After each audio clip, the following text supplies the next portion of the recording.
Bah, je vous l'ai un peu dit. Parce que les learnings viennent aussi de là.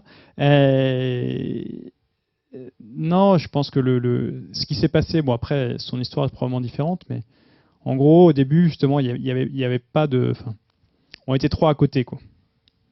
Donc chacun son domaine de compétences, on se faisait confiance, ça se passait super bien et c'était top. Mais par contre, quand on a grossi, il y a un moment donné où c'est pas possible d'avoir trois têtes.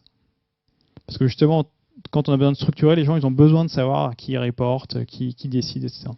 Et à ce moment-là, on a décidé, et puis notre actionnaire, je ne vous cache pas, nous a un peu poussé à le faire, à ce que l'un de nous trois prenne un peu le lead, et il se trouve que c'était moi.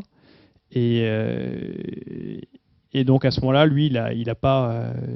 C'est un entrepreneur, parce que je respecte, je ne sais pas comment j'aurais vécu le truc. Pourtant, ça ne changeait pas grand-chose, mais en gros, il a préféré, lui, aller créer d'autres boîtes que de devenir, entre guillemets, salarié, fondateur, quoi. Voilà. Donc c'est pour ça que la réponse, c'est vraiment de justement ce leadership, le définir quand même un peu dès le démarrage. Et il a accepté de vous revendre les parts à la valeur de la dernière levée. Après, c'était une négo. D'accord. Ok.